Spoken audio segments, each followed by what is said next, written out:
Hello and welcome. I'm Johan Castell and you're watching WION Wings. Take a look at the stories we have coming up for you in today's show for those who are looking for the best experiences in travel, tourism and aviation.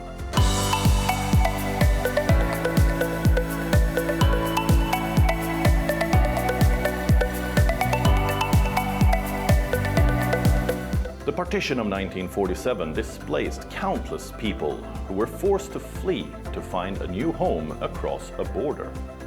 The Partition Museum in Old Delhi showcases mementos and stories of the people who were a part of it.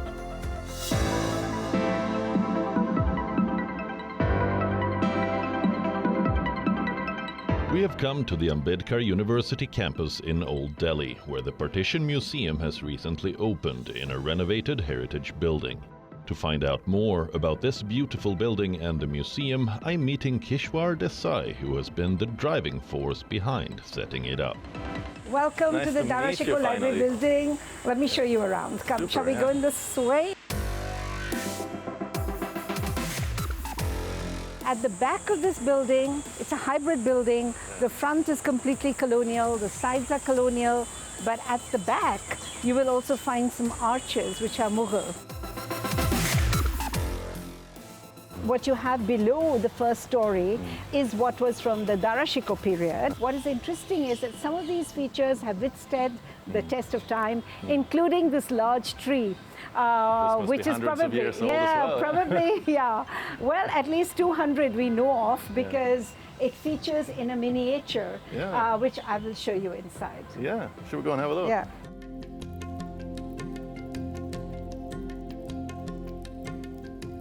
It shows David Octoloni sitting here. He was the first British resident who lived in this very building. You can see the tree that we had seen down there. It's here featured in the same room as is featured in this miniature. So this is going to become an auditorium where we can have music, song, dance. Apart from that, what will happen in this room is a digital exhibition on Darashiko. And converting it back into the kind of cultural hub that it would have been historically. Yes, so this is a Partition Museum and cultural hub that we are creating here. You will have two narratives completely opposite to each other, running side by side almost. One where you'll have the narrative of divisions through the Partition Museum, and one will be the narrative of union between Islam and Hinduism, which is what Darashiko was trying to do in his lifetime.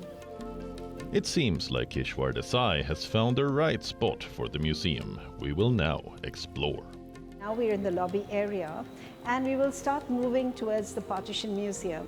And in the lobby area, we have put some art exhibits. Then we move into the introduction room where you have newspaper headlines. It's in a chronological order of how it happened. That was very important for me and the rest of my curatorial team. Well, let's take a look at some of the exhibits. Desai takes me through the first gallery, which tells the story of how India moved toward independence and partition through newspaper clippings and photos, and then move into the migration gallery. This gallery, it records the myriads of ways in which people traveled at that time, but with the great difficulties that they brought their family and loved ones. There is also a lock, which you'll find in this gallery, which was on a trunk of the people who were crossing the border, and that lock was kept safely with them all these 75 years. There is also an iron pot which this gentleman donated to us. He was so sentimental about this that he even made a beautiful stand for it. We carry on to the refuge gallery. As you can see, many of these photographs and documents are to do with Delhi and the arrival of hundreds of thousands of refugees into the city at that time. When they came to Delhi, they had no ID proof. So they were given a ration card, which we've been very fortunate to find one. In some of the walls are the letters which people wrote in huge desperation to the authorities at that time. What a massive mission to organize all of that, and then the rebuilding process. Yeah, the rebuilding process began with, as I said, tents like this, any spaces that they could find. Next up is the gallery of rebuilding, and we find a sewing machine. Well, we were very concerned that the story of women is often left out of most mega narratives. But they were also stories of courage. Women brought things like this, brought the humble sewing machine across the border so they could stitch clothes and then put food on the table. It's very like interesting. Bringing your job with you when you move. Exactly. The following gallery has a beautiful sitar. The present owner of the sitar had taken it for repairs to a shop in Connaught Place. The people who ran the shop had also moved from Lahore to India, and so the sitar, in a sense, came home to them because it had been made by them. And now I see you have some kind of modern touch to the exhibit with a virtual reality. Yes, this is a collaboration we have with a group of young people, and it's called Project Dastan. They have taken oral histories from that period and converted them into virtual reality. The final gallery is called Hope and Courage and is filled with photos and a way for you to interact with the past. What is this for? Well, basically, the idea was that Mahatma Gandhi had brought about an entire revolution. He used a humble postcard. It's very much a 1947 story. We do hope that people leave with a sense of hope. This must never happen again. Send a postcard as well with the Dreams and Hope post. Yes, please. And I can tell you it's a very quick post. If you come to see this museum, do write a postcard for the Dreams and Hope mail before you leave.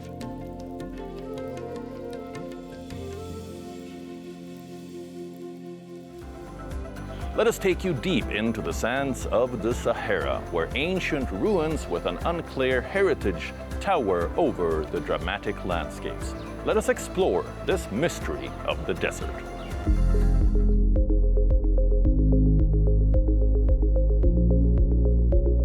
When we think of the largest desert in Africa, the mighty Sahara, we can imagine endless landscapes of dunes and solitude.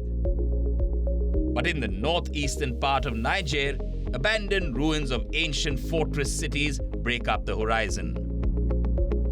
These fortress cities, known as SARs, were built hundreds of years ago as protection from raids by nomads of various descent. Usually set up in an oasis of date trees or palms that provide shade and food for residents, these cities made of clay and salt sit high atop a rock that functions as a lookout point to stop raiders. After Europeans arrived in the early 1900s, these SARs were no longer needed and were abandoned, letting the sweeping sands of the Sahara take over. Local traditional chief Kiari Siddhi Chagem hopes that UNESCO will soon recognize these cities. People have always said it's imperative to get UNESCO recognition, so we are going through that. It is part of our culture and history. So would you like to visit the area? Is it even considered safe? Well, there are conflicts in the surrounding regions. No foreign tourists have visited these abandoned fortresses for over 20 years, and travel advice from ministries in many countries advises against travel to Niger. What's really missing today is tourism, really. And as a result, the community does not take advantage of this place, given the insecurity that is there.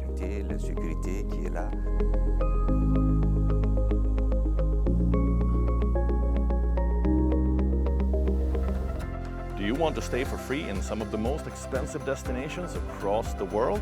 Let us show you a clever travel hack that works especially well for animal lovers. House sitting might just be an option for you. Just do the chores and go explore.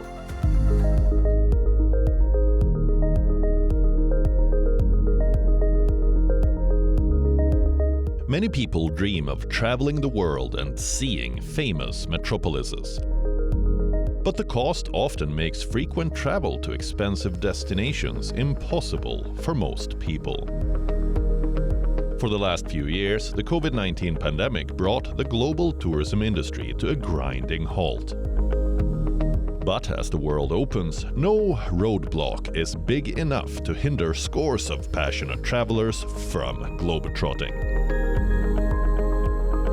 Let's look at prices for a decent room in New York, or a hotel room in London. It seems expensive, right? What if we told you you could stay in these cities for free? Innovative travelers now house sit to save money while traveling the world. Meet Lillian Smith, an American graphic designer who has spent about the last 8 months traveling to France, Morocco, Japan, and South Korea. Smith said she has house sat in 6 countries and counting, after spending $169 on an annual membership to the platform Trusted House Sitters, which connects pet owners with in-home sitters. She estimates she has saved over $11,000 in accommodations, even though she still must pay for plane tickets. The way that house sitting works for me is that I use an app called Trusted House Sitters primarily to find houses that I can stay in for free. So it ranges, the houses range in location, in duration, and also, the responsibilities involved. So I could be just caring for a house, or I could also be caring for a house and pets and plants, or any variation in between. Trusted House Sitters lists opportunities from New York to Australia, and local portals like Aussie House Sitters work in a specific geographical region. Property owners often need simple chores done while their dwellings are vacant, like taking care of a pet or watering plants. Travelers who spend $100 to $250 for annual memberships on such portals can explore the world on a shoestring budget, thanks to significant savings on accommodation. This ingenious way of traveling the world is certainly interesting. For those who are very flexible, it might be the perfect solution to save a pretty penny. China is famous for its martial arts and draws in visitors from across the world who want to learn how to fight. Let us take you to the cradle of Tai Chi on the top of a mountain in central China.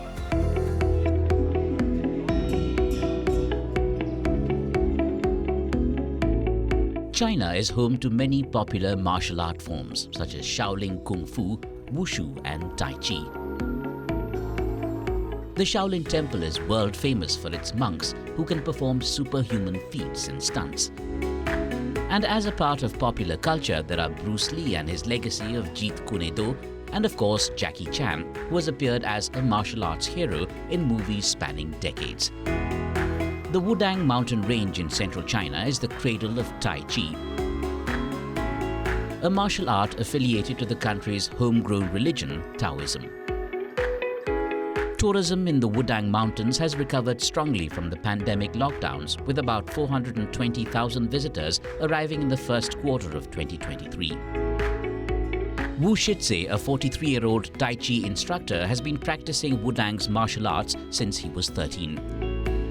He's now a Tai Chi master and says the practice improves self-control. Practicing Tai Chi makes people slow down physically and mentally.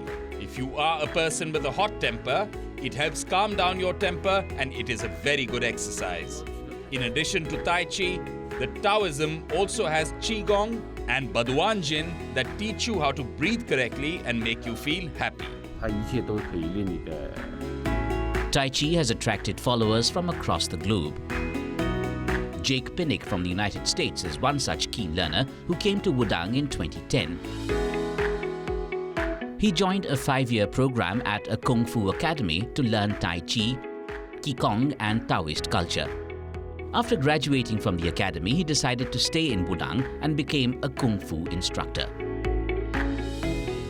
The martial arts can teach you to be healthy, but the philosophy and the practice behind Taoism can teach you how to be like a better person, can teach you how to be more relaxed emotionally, because there's a lot of stress in today's world, there's a lot of conflict, and there's something lacking because we don't have a clear path to take. But I think with Taoism, it's a path that lasts forever. It's always, it's nature, so you can observe it, you can, 道法自然, you can follow nature very quickly. And we find these principles And that's a much easier way to improve our life. With people becoming increasingly health conscious, martial arts-based tourism is likely to increase, using philosophy and special fighting techniques to boost people's physical, mental, and spiritual health. Exiled Tibetan spiritual leader the Dalai Lama taught hundreds of devotees the importance of mind training in northern India's Dharamshala last weekend. The prayers and sermons are a part of an annual ritual that falls on a full moon day in the Tibetan lunar calendar.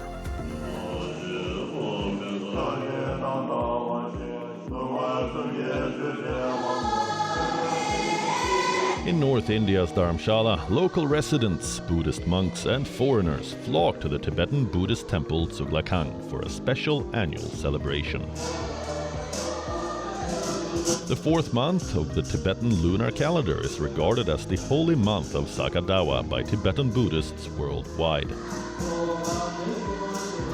And this month's full moon day holds special significance.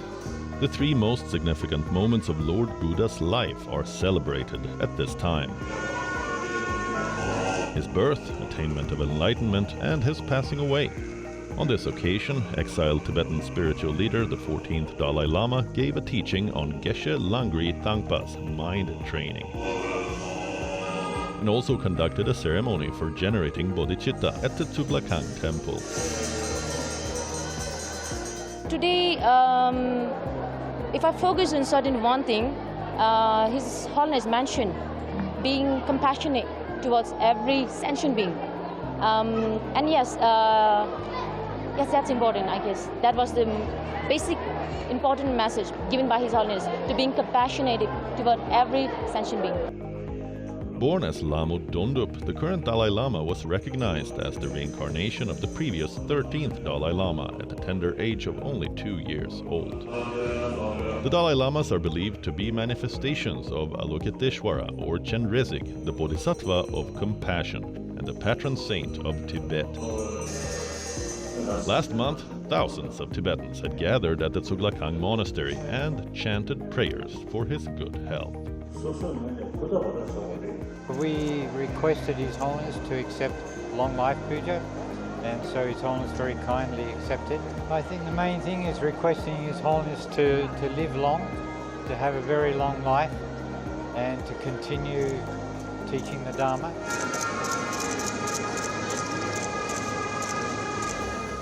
Now it's time for some of the latest updates from some of the most iconic tourist destinations in the world, for those who are looking for the best experiences in travel and aviation. Let's take a look at what Jill Biden does when she visits Cairo.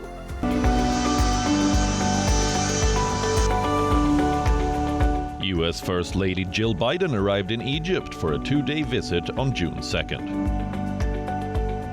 She met with Egyptian President Abdel Fattah al-Sisi and his wife, First Lady Entisar Amer. Besides the presidential palace, this high-profile trip included visiting landmarks and tourist sites around the capital. The US First Lady visited the prestigious Al-Azhar Mosque in the historic Islamic core of Cairo and a school for applied technology and software. Jill Biden also got a tour of Egypt's iconic pyramids with her sister, Bonnie Jacobs, and her daughter, Ashley Biden, as they visited the Giza Plateau on the outskirts of Cairo. The group climbed the massive stones that make up the impressive ancient wonder. The Bidens got a picture at the iconic site with Egypt's Minister of Tourism and Antiquities, Ahmed Issa. Archaeologists recently unearthed 2 human and animal embalming workshops and 2 tombs in the Sacara necropolis in Memphis, a UNESCO World Heritage Site. The embalming workshops, where humans and animals were mummified, are around 2,400 years old. Researchers discovered several rooms equipped with stone beds where the deceased were laid down for mummification. As a part of the mummification process, a collection of clay pots would be kept nearby to hold entrails and organs, along with an assortment of instruments and ritual vessels. The discovery also includes the tombs of 2 priests. The first belongs to the Nehesudba, dating back to the 24th century BC. The tomb walls are decorated with depictions of daily life in Egypt at the time. The second tomb was constructed for another priest named Menkeber in the 14th century BC. His tomb is carved in rock and features his own depictions in the tomb walls. Look at this, a 102 square meter blackboard, a 6,600 square meter classroom, and at least 1,779 desks organized in rows. This was the striking scene at the famous Parisian Champs-Élysées Avenue, which was transformed into an enormous classroom last weekend. An exciting event called the Grand Dictée Les Champs, or the Giant Dictation of the Champs-Élysées, was organized at the famous avenue, drawing in scores of enthusiastic individuals. Thousands of people aged between 10 and 92 participated in this big dictation test. A first-of-its-kind event in the world. The event received over 50,000 entries. From this massive number of registrants, 5,100 people were drawn randomly to appear in one of the 3 major dictations. That is, 1,779 participants per exercise. The fun event was held to test one's spelling and celebrate the French language while taking participants back to their school days. Last month, France put into effect a ban on short-haul domestic flights to curb greenhouse gas emissions. France's Transport Minister Clément Beaune hailed the move as a major signal and a world first. The ban prohibits flights between cities that are reachable by train in less than 2.5 hours, thus directly impacting flights from Paris to cities like Nantes, Bordeaux, and Lyon.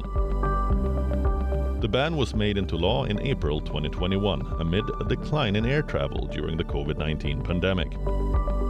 The real push for this had come from a citizens' climate forum set up by French President Emmanuel Macron to help shape climate policy. The forum had called for the scrapping of flights on routes where the equivalent train journey is less than 4 hours. While some environmental campaigners believe the ban will not have much tangible impact, others have lauded the government's green move. That's all we have for you in this week's show, but tune in to next weekend's episode at the same time. For now, it's me, Johan Castell, signing off.